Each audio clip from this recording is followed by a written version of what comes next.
하나님의 말씀은 고린도전서 12장 13절 한 절입니다.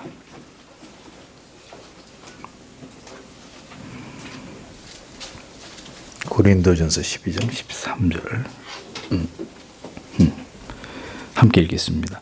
우리가 유대인이나 헬라인이나 종이나 자유자나 다 한 성령으로 세례를 받아 한 몸이 되었고 또 다 한 성령을 마시게 하셨느니라. 아멘.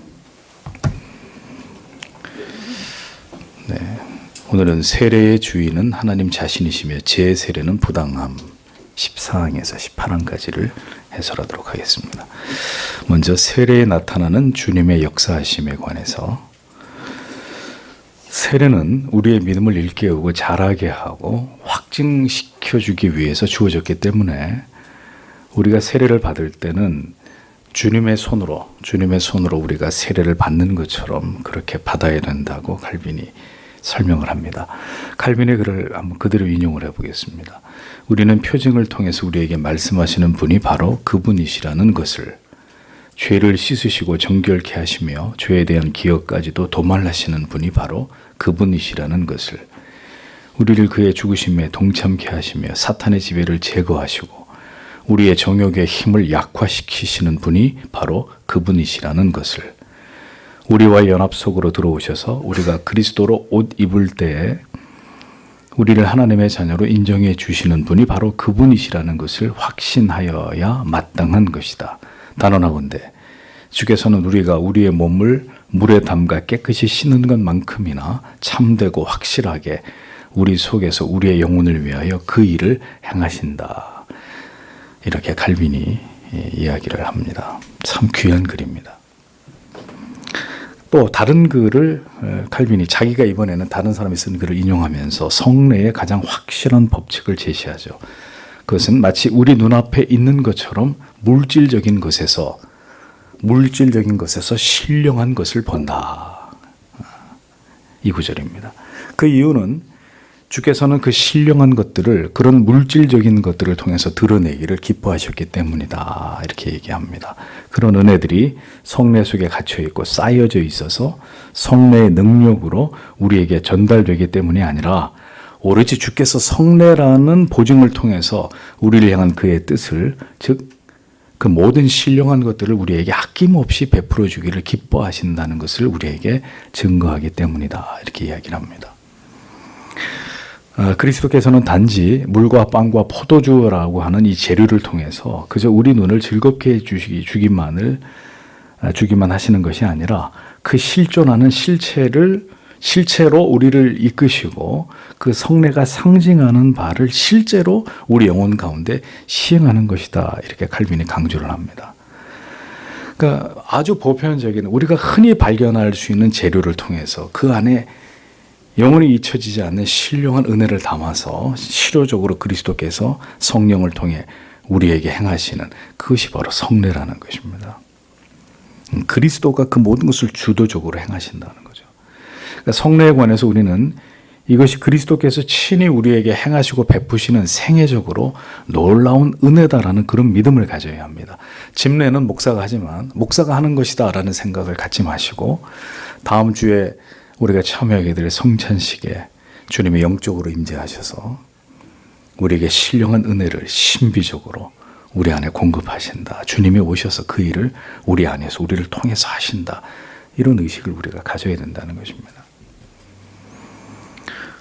물론 목사에 의해서 이 모든 것이 집례된다 할지라도 영적으로 그곳에 오셔서 성령을 통해 놀랍고 신비한 은혜를 베풀어 주시는 분은 우리를 위해 자기의 피로 죄를 씻으시고 몸과 그 피를 기념하라고 명하신 주님이시다. 이 의식을 가지고 성도는 성례에 참여해야 된다라는 것입니다. 칼빈의 말대로 주께서 친히 오셔서 우리에게 세례를 베푸시고 빵과 잔을 나누어 주심처럼 그런 마음으로 우리가 성례의 자리로 나와야 되는 이 중요성을 하나님의 사람 칼빈은 분명하게 강조를 하고 있습니다. 성례를 통해서 주께서 우리에게 어떤 유익을 주시기를 그토록 원하셨는지를 우리가 주목하면서 우리가 성례를 대해야 될 이유가 바로 여기에 있다는 것입니다. 그러니까 충분히 교회는 세례의 의미, 성찬의 의미, 그 안에 담겨진 영적인 거룩한 하나님이 주시는 메시지들을 정확하게 전달하고 그걸 다시 상기시키고 그래서 준비된 마음으로 세례든 성찬이든 참여하게 해야 된다는 거죠. 성례의 재료는 물과 빵과 포도주이지만 우리는 그것을 통해서 우리 가운데 임재하시는 그리스도를 그 은혜를 고대하고 경험하고 누릴 수 있어야 된다는 것을 분명하게 강조하고 있습니다. 다음으로 믿음을 확증케 하고 우리의 고백을 상징하는 세례에 대해서 설명하겠습니다. 자, 이에 대한 성경의 증거는 백부장 고넬료의 예입니다. 그는 이미 죄사함을 받았고 가시적인 은혜를 받았는데 아직 뭘 안 받았어요? 세례를 받지 않았어요. 그래서 세례를 통해서 더 확실한 죄사함을 구한 것이 아니라 믿음을 더 굳게 하기를 구했습니다. 그 세례 서약을 통해서 더 큰 확신을 그가 갖고자 했다는 것입니다. 자, 그럼 우리는 한 가지 의문을 가질 수가 있습니다. 만약에 세례 그 자체의 능력으로 죄가 씻겨지는 것이 아니라면 아나니아가 왜 바울에게 세례를 통해서 그의 죄를 씻으라고 바울이 아나니아에게 왜 이렇게 말했겠느냐 하는 거죠. 그 이유는 주님께서는 세례를 통해서 우리에게 제시하시는 바를 우리의 믿음으로 깨닫는 것만큼 받고 취하고 그것에 속하라는 그런 의미라는 것입니다. 즉 아나니아의 말의 의미는 네가 죄사하여졌음을 확신하고 세례를 받으라. 세례로 주께서 죄사함을 약속하시니 그것을 받아들이고 평안을 얻으라. 그러니까 이미 죄사함을 바울은 믿고 있었지만 이 세례를 통해서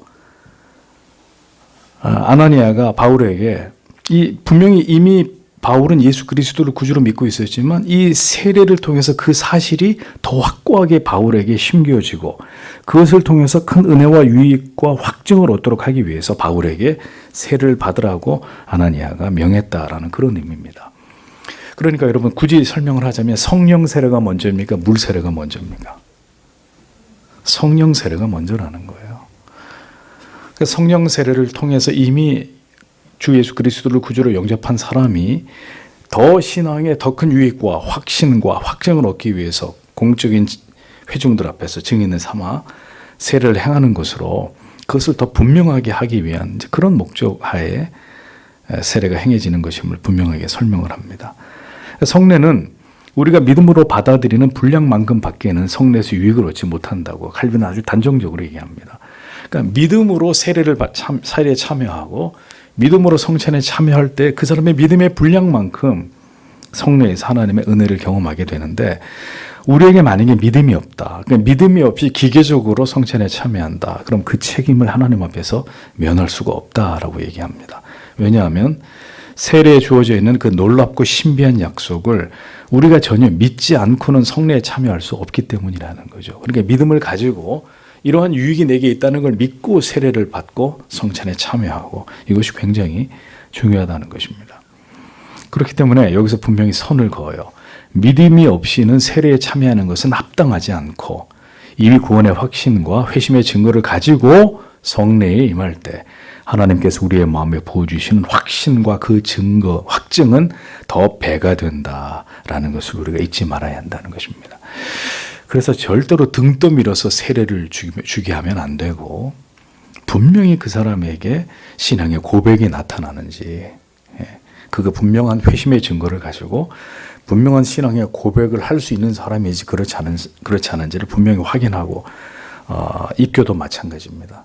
그리고 난 다음에 세례를 주고 입교를 하고 성찬에 참여시키고 교회는 굉장히 이 절차를 중요하게 여겨야 된다는 거죠. 그런 것 없이 기계적인 세례는 주의 피 흘리심을 모독하는 것입니다. 신앙의 고백과 구원의 감격이 없는 자에게 교회가 일방적으로 세례를 베푸는 것은 절대로 행치 말아야 되는 아주 부끄러운 일이라는 거죠. 칼빈의 설명처럼 세례가 우리의 고백을 상징하는 것인 만큼 우리는 우리가 하나님의 긍휼하심을 신뢰하고 예수 그리스도께서 우리를 위하여 베푸신 죄 사함을 통하여 우리가 순결한 상태에 있다는 것을 그리고 우리가 하나님의 교회에 들어와서 한 믿음과 사랑으로 모든 신자들과 조화를 이루며 살게 되었다는 것을 세례를 통해서 세례로 말미암아 증거해 보여야 하는 것이다 라고 이 세례가 갖고 있는 이 중차대한 의미를 이렇게 칼빈이 이야기를 합니다. 그러면서 이것을 증거할 수 있는 성경 구절이 고린도전서 12장 13절이에요. 우리가 유대인이나 헬라인이나 종이나 자유자나 다 한 성령으로 세례를 받아 한 몸이 되었고 또 다 한 성령을 마시게 하셨느니라. 그러므로 성도 여러분, 분명하게 기억하셔야 됩니다. 그가 분명히 하나님께서 인정하시는 이와 같은 의미의 세례를 받은 신자라고 하면서도 힘써 교회 안에서 모든 지체들과 한 몸 이루기를 꺼려하고 자기를 낮추어서 섬기고 힘써 하나로 연합되기를 노력하지 않는다면 그분이 받은 세례는 가짜일 수 있다는 거예요. 적어도 그 세례가 행해질 때 그 세례가 그의 신앙의 고백을 통해 진정성 있게 행해지지 않았다는 증거가 될 수 있다는 겁니다. 왜냐하면 세례는 그런 세례의 의미는 세례에 담기는 정신은 그런 게 아니기 때문에 여전히 마음의 벽을 쌓아 지체들을 정죄하고 판단하고 비난하면서 온전한 그리스도의 몸을 이루기를 거부하고 자기의 의를 계속 드러낸다면 그는 전혀 우리에게 세례를 베푸신 그리스도의 뜻을 이해하지 못한 사람에 지나지 않을 따름인 것입니다. 진정한 세례의 의미는 그런 모순된 삶과는 전혀 무관하기 때문이라는 것입니다. 세례받은 자 안에서 성령이 결코 그런 삶을 인정하시지도 그런 자 안에서 풍성한 은혜를 하나님께서 베풀어 주시지도 않는다는 것을 기억해야 합니다. 세례의 정신이 그렇지 않은데 세례받고 하나님의 자녀가 되었다고 하면서도 한 성령 안에서 하나 되기를 꺼려한다. 나는 싫다고 얘기한다. 그런 모순이 존재할 수 없다는 거죠. 참 세례를 받은 하나님의 자녀 안에서. 세례의 가치는 그 시행자에게 있는 것이 아니라는 점을 칼빈이도 강조합니다. 성례는 그것을 시행하는 사람의 손을 근거로 판단해서는 안 되고 오직 하나님의 손으로 행해지는 것으로 받아들이는 이 생각을 바탕으로 성례를 시행하는 사람의 가치에 따라서 성례의 위험이 더해지거나 약화되는 것이 아니라는 것을 받아들여야 된다라고 칼빈이 강조를 합니다. 누가 성례를 시행하든 우리는 그 성례에서 우리 주님의 손과 인을 깨닫는 것으로 만족하라고 칼빈이 충고를 합니다. 누가 성례를 시행하든 이 말은 뭐 아무나 해도 된다는 말이 아니라 여러분들이 존경하는 목사에게 세례를 받든 존경하지 않는 목사에게 세례를 받든 그러니까 그 세례를 시행하는 그 목회자의 어떤 문제 때문에 그 세례의 의미가 더해지거나 빼지는 게 아니다. 그 얘기예요. 그러니까 과거에 우리에게 세례를 베푸신 목사님들이 우리가 인정할 만한 지금에서 생각할 때 우리가 인정할 만한 신학이나 교리 이것에 합당한 지식이나 가르침이 없었다 하더라도 우리가 그때 받은 세례를 부정해서는 안 된다는 거예요. 그러니까 세례를 받은 내가 믿음의 신앙의 고백 없이 받았다는 것에 대해서는 지나고 난 다음에 부끄러워할 수 있는데 세례를 베푼 그 주체에 대해서 그의 어떤 그 흉허물로 인해서 내가 받은 세례를 인정하지 못하는 이런 일이 일어나서는 안 된다는 것입니다. 그것이 군대에서 받은 엉터리 세례를 할지라도 그건 세례입니다. 성삼위 하나님의 이름으로 베풀어진 성례이기 때문입니다. 칼빈 당시 제세례파들은 교황 밑에서 불경한 우상숭배를 일삼은 자들이 시행한 이런 세례 정당한 것으로 인정하지 않고 그래서 제세례가 나온 거예요. 다시 세례를 받아야 된다는 겁니다. 이걸 근거로 그래서 제세례파가 행한 이런 이제 잘못을 답습하지 않기 위해서 지금도 천주교에서 영세를 받은 사람들을 개혁된 교회 안에서 어떻게 해요? 그 세례로 인정해 주는 거예요. 왜? 성삼위 하나님의 이름으로 세례를 받았기 때문에 만약에 거기에 마리아의 이름이 추가됐다면 우리는 인정하지 않을 텐데 가톨릭에서도 영세를 줄 때 성삼위 하나님의 이름으로 세례를 준단 말입니다. 그러니까 무효 개신교회로 왔으면 세례 다시 받아. 우리가 그렇게 하지 않는다는 거죠. 칼빈은 이 주장에 대해서 우리가 어느 사람의 이름으로 세례를 받은 것이 중요한 게 아니라 성부, 성자, 성령의 이름으로 세례를 받았다면 세례는 누가 시행하든 간에 사람에게 속한 것이 아니라 하나님께 속한 것이었다는 것을 우리 스스로 확신함으로 제세례파와 같은 이런 주장을 우리가 논박할 필요가 있다라고 분명히 밝힙니다. 그러니까 어떤 경우에도 내가 받은 전의 세례가 엉터리였다. 나도 준비되지 않았고 성례를 시행한 주체도 준비되지 않았고 그래서 그때 세례는 무효니까 다시 받고 싶습니다. 죄송한 얘기지만 그렇게 할 수는 없다는 겁니다. 실제로 어떤 일이 있었냐면 어느 교회에서 실제로 있었던 일입니다. 어느 이제 일반 복음식 교회 다니시던 분이 이제 개혁교회를 출석하시다가 말씀을 꾸준히 듣고 은혜를 받고 난 다음에 이제 그때 받은 세례가 엉터리라는 거예요. 그래서 계속 목사님한테 자기의 가족들이 다시 세례를 받을 수 없냐고. 목사님이 계속 이런 교리를 가지고 설득하면서 다시 세례를 줄 수 없노라고 얘기하니까 가족 전체 비행기 타고 미국에 가가지고 자기 아는 목사님한테 다시 가족들이 전체 세례를 받고 다시 돌아온 거예요. 대단한 고집이죠. 예. 아무리 얘기해도 이렇게 설득이 안 되는 경우가 있단 말입니다. 기어이 가가지고 비행기 타고 다른 나라에 가서 여기 내가 나가는 교회 목사가 안 해주니까 자기 아는 목사님을 통해서 온 가족이 다시 세례를 받았대요. 부질없는 얘기입니다. 그게 중요합니까? 그분이 이후에 하나님 앞에서 얼마나 주의 말씀에 되게 복종하고 참된 신자의 삶을 사느냐가 중요한 거죠. 그러니까 세례를 누가 베풀었든지 그것이 하나님의 세례였다면, 하나님이 주시는 세례였다면 거기에는 반드시 죄사함과 육체를 죽이는 것과 영을 살피는 것, 영을 살리는 것, 그리고 그리스도 안에 소속되는 것, 참여하는 것에 대한 약속이 분명히 담겨 있습니다. 제세례파는 세례를 반드시 경건한 자들의 그 회에 의해서 시행되어야 된다고 주장하면서 문제를 제기하지만 부분적으로 부족함이 있다고 해서 그것 때문에 세례의 모든 능력이 다 사라져버리는 것으로 이렇게 간주해서는 안 된다고 칼빈이 분명히 이야기를 합니다. 세례가 순결하게 그리고 모든 더러운 것을 제한 상태로 시행되도록 하기 위해서 행하는 것이라고 가르치지만 우상 숭배자들, 특별히 가톨릭에 의해서 더럽혀졌다는 것 때문에 하나님이 정하신 성례를 폐기할 수는 없다. 또 그것을 인정하지 않고 부정하고 또다시 세례를 받는 그런 일은 인정할 수가 없다라고 이야기합니다. 할례가 온갖 미신적인 신앙에 의해서 부패했어도 할례는 그 옛날 여전히 은혜의 상징으로 인정을 받았듯이 인정할 수 없는 자들에게 받은 세례 또한 그런 의미에서 당연히 신자에게 받아들여져야 된다라는 논리를 칼빈이 설명하고 있는 것입니다. 그러니 다시 말씀드립니다. 신학도 없고 교리도 배운 바 없는 그런 교회에서 이미 오래전에 잘 모르고 세례를 받았는데 개혁교회에 와서 다시 정식으로 세례를 받아야 되겠다. 그건 이제 여러분들의 생각이시라는 거죠. 뭔가 찜찜하니까 그거 부정하고 뭔가 이렇게 새롭게 온전하게. 그건 우리의 생각이고 세례에 대한 올바른 이해가 될 수 없다라는 점을 여러분들에게 분명하게 말씀을 드립니다.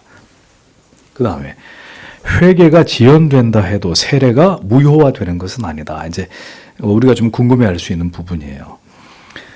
자, 세례를 받았어요. 자이든 타이든 세례를 받았습니다. 근데 몇 년 동안 믿음이 생기지 않아요. 그러니까 믿음이 없는 신앙의 고백이 없는 상태에서 세례를 먼저 받았단 말입니다. 그럼 그 세례가 무효 아니요? 이런 의심이 일어나겠죠, 당연히. 확신 없이 받은 세례는 무의미한 게 아닌가? 이런 이제 우리가 오해를 할 수 있을 것입니다. 그러나 우리가 비록 우매하고 믿음이 없어서 세례를 받았을 때는, 믿음이 없는 상태에서 세례를 받았을 때는 우리에게 주어진 약속의 의미를 잘 알지 못했다 하더라도 그 약속은 분명 하나님께 속한 것이기 때문에 언제나 확실하고 든든하고 신실하게 서 있다라고 칼빈이 말합니다. 그러니까 잘 모르고 받은 세례가 세월이 흘러서 어느 날 하나님의 큰 은혜를 통해서 온전한 이제 회심의 경험을 하고 진실된 회개를 했잖아요. 그러면 그런 거 없이 먼저 받은 세례를 할지라도 소급해서 그 세례의 은혜와 그 영향력이 이후의 은혜를 통해서 그리스도의 대속을 확신하게 된 자의 영혼 속에 계속 유효적으로 머물러 있게 된다는 겁니다. 그러니까 그때는 믿음의 고백 없이 회개도 안 하고 받은 세례니까 무효고 또 받아야 된다. 다시 말씀드리지만 그럴 이유가 없다는 거죠. 하나님의 약속은 여전히 내가 처음 받은 그 회개 세례 안에서 유효적으로 계속 실효적으로 우리 안에 존재하기 때문이라는 겁니다. 다시 확실한 믿음이 생기고 난 다음에 또다시 세례를 받을 필요는 없는 것이다 라는 거죠. 모든 자들이 믿음이 없고 거짓말쟁이를 할지라도 하나님은 여전히 신실하신 분으로 남아 계십니다. 이스라엘이 하나님의 약속을 받을 수 있을 만큼 하나님을 경외하거나 사랑하지 않았어도 하나님께서는 그들과 약속을 맺으시고 그 약속을 꾸준히 그들 안에서 이루어가듯이 하나님의 그 열심으로 그들 안에서 그것을 이루어가듯이 우리의 세례도 과거에 잘못된 세례를 할지라도 결국 하나님이 어느 순간에 그걸 깨닫고 교정해서 그 세례의 유효성이 한 영혼 가운데 지속되도록 하나님이 그렇게 하신다는 겁니다. 그러니까 뭐 엉터리를 받아도 괜찮겠네. 나중에 다 뭐 이렇게 다시 이걸 교정해 주신다니까 그런 생각으로 신앙의 고백 없이 어리석게 세례를 받으려고 하는 그런 일은 결코 있어서는 안 될 것입니다. 우리가 세례 속에 주어진 이 약속들을 전혀 올바로 깨닫지 못하고 세례를 받았기 때문에 세례를 통해서 우리가 누려야 될 은혜들을 전혀 맛보지 못한 것이 사실이라면 그걸 인정할 수 있어야 됩니다. 부끄럽게 생각하지 않고.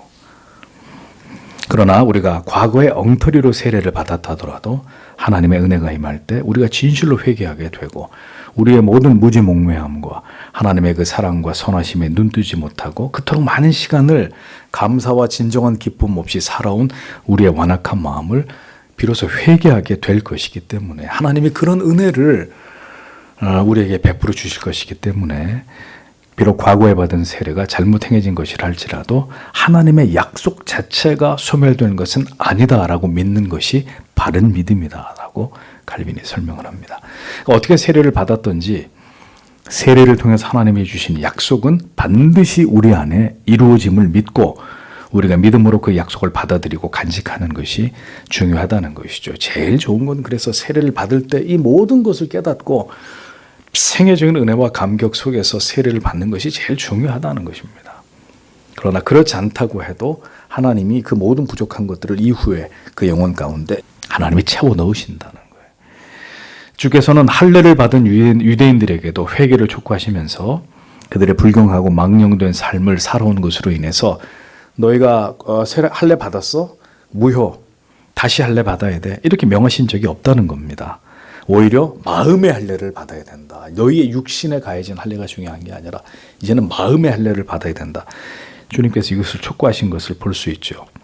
비록 그들이 언약을 범하는 제사장의 손으로 할례를 받았고 그것을 더럽히고 무효화시키는 일에 힘쓰고 살아왔지만 오직 회개를 유일한 조건으로 해서 이미 과거에 그들이 받은 회개를 통해서 다시 하나님의 언약 속으로 회복된 것을 우리가 볼 수 있고 그것을 믿어야 된다는 겁니다. 우리가 그 의미를 모르고 받은 세례를 할지라도 이후에 하나님의 은혜로 진정한 회심을 경험하게 되었다면 그 세례를 통해서 우리의 죄가 씻음받았다는 그 약속은 반드시 유효한 것이고 그 구원의 감격은 결코 소멸되지 않는다는 것을 기억해야 합니다. 문제는 이것이 그렇게 되지 않고 끝까지 죽는 그 순간까지 이 회개의 참된 은혜와 감격을 기쁨을 맛보지 못하면서 그렇게 끝나버리면 이건 이제 답이 없는 거죠. 그분이 과연 구원받았을까에 대한 말할 수 없는 안타까움이 있을 수밖에 없는 겁니다. 바울이 재세례를 시행했다는 논지에 대한 반박. 자, 요한에게 세례를 받은 자들이 바울에게 다시 세례를 받았다는 주장은 요한의 세례와 지금 우리의 세례가 하나이고 동일한 것이라고 고백한다면 과거에 잘못 가르침을 받았던 자들이 올바른 믿음을 배우고 난 이후에 다시 세례를 받아서 그 믿음에 들어갔듯이 참된 가르침이 없는 세례는 무효로 인정되어야 하고 다시 완전한 세례를 받아야 참된 신앙으로 돌아갈 수 있다. 이게 제세파의 논리란 말입니다. 요한의 세례가 잘못됐다고 말하는 근거가 뭐겠습니까? 성령이 오시기 전에 또 그리스도가 공생애를 시작하기 전에 요한이 임의로 요단강가에서 준 세례니까 그건 온전한 세례가 아니야. 이렇게 보는 거예요.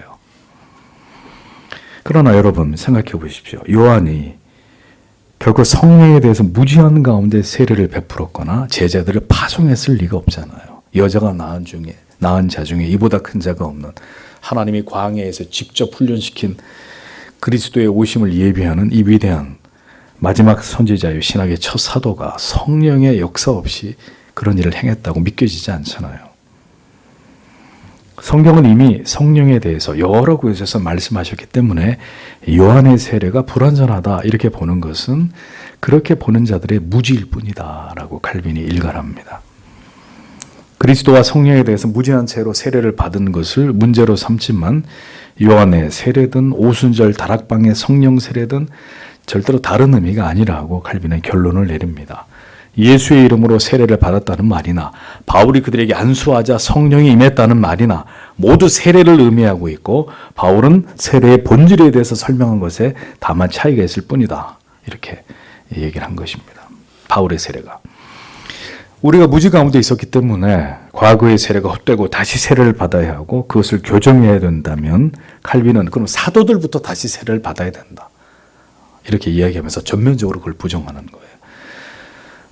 왜요? 그들이 세례를 받아서도 3년 동안 그들인 주의 깨달음을 전혀 이해하지 못했던 사람들이기 때문에 12사도들의 세례도 엉터리. 그럼 다시 세례 받아야 돼.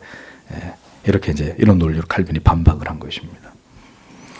그러므로 무지하고 연약할 때 받은 세례를 할지라도 지금 이 얘기를 오늘 굉장히 많이 하는데 잘못 받은 세례를 할지라도 그것으로 우리는 만족하며 성령께서 반드시 우리에게 구원의 은혜와 감격으로 죄사함의 기쁨을 주시고 하나님의 자녀로 기꺼이 인정하시기 때문에 우리가 비록 어리석었을 때 받은 모든 것들이 충족되지 않았을 때 세례를 할지라도 그것을 부정하고 다시 세례를 받을 이유가 전혀 없다. 칼빈이 계속해서 이 부분을 강조합니다. 모든 세례는 동일하다는 거죠. 요한의 세례든 사도들의 세례든 지금 우리에게 행해지는 세례든 누가 행하고 누가 그것을 받든지 그들의 모든 연약과 허물을 뛰어넘어서 우리에게 행하시는 하나님의 인치심과 그 약속은 영원하다라는 것을 성도는 분명히 믿어야 한다는 것입니다.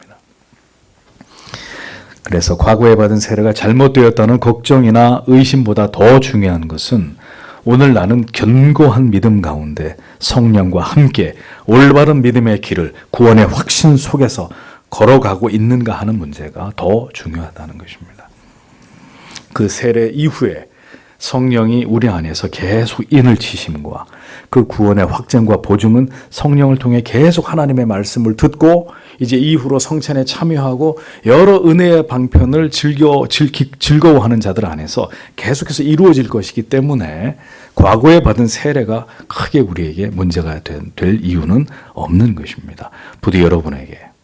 그러므로 그것을 뛰어넘어서 오늘도 내 믿음이 진실한가 이게 중요한 거예요. 하나님 앞에 우리가 참된 예배자로 서 있는가. 언제나 우리의 현실과 쉽게 타협해버리고 신앙의 정도에서 쉬 벗어나는 지금 내 믿음이 그런 믿음이 아닌가. 사실 이런 것들을 점검하는 것이 더 의미가 있다는 것입니다. 지금도 뜨겁게 하나님을 사랑하고 그리스도의 십자가에 대속하신 은혜에 감격함으로 오늘을 살아가고 있는지. 그래서 여러분 성례 중에 세례는 평생의 단회적인 것으로 끝이 나지만 이 그리스도의 십자가에 대속하신 은혜를 계속해서 갱신해 나아가고 그 은혜로 다시 돌아가서 하나님이 우리에게 물같이 부어주시는 그 충만하신 은혜로 속죄의 자유와 감격을 가지고 내세의 소망을 바라보면서 하나 되게 하신 것을 힘써 지켜가기 위해서 우리가 크게 영적으로 고무되고 하나님의 은혜를 받는 것은 성찬을 통해서 계속되고 있는 거예요. 그 차이예요. 세례는 단회적인 거예요. 평생에 딱 한 번이에요. 그래서 그것을 통해서 이 모든 조건들이 충족되면서 지워지지 않는 회심의 증거로서의 공적인 증거로서의 세례에 참여했다면 너무나 좋았겠지만 그렇게 되지 않았다 할지라도 그것을 부정해서는 안 된다라는 얘기와 세례를 통해서 하나님 주시는 그 놀라운 성령의 은혜를 우리가 잘못된 과거의 세례를 인해서 맛보지 못했다 할지라도 이후에 하나님의 말씀, 성찬, 기도라는 은혜의 방편을 통해서 계속 하나님이 우리 안에 성령을 통해 인치심을 행할 때 그 모든 것을 통해 우리의 믿음이 더 강화되기를 사모하면서 믿음의 길을 가면 된다는 것입니다. 그것은 부동의 약속이기 때문에. 사랑하는 성도 여러분, 불필요한 시비로 우리의 시간을 헛되이 낭비하면 안 되고요. 더 힘써 말씀의 자리, 기도의 자리로 나아가서 하나님의 약속을 굳게 붙들고 성화에 진력하는 우리들이 되어야 하리라고 믿습니다. 여러분들께서 다른 날들은 수요 기도회와 금요 기도회를 여러 이유 때문에 참석하기 어려우셔도 교회가 성찬을 공고하고 당연히 말씀과 기도로 준비된 성찬에 참여하는 그것의 중요성을 이토록 여러분들이 강조해서 말씀드렸기 때문에 성찬을 앞두고 있는 성찬 사경회는 꼭 오셔서 하나님의 말씀을 깊이 마음에 새기고 다시 이 구원의 은혜와 감격, 대속의 하나님의 그 크신 사랑이 우리 안에 회복될 수 있도록 기도하시고, 또 하나님의 말씀을 들으시면서 한 주간 동안도 성찬을 잘 준비하시는 여러분들이 되시기를 바랍니다. 기도하겠습니다. 오늘도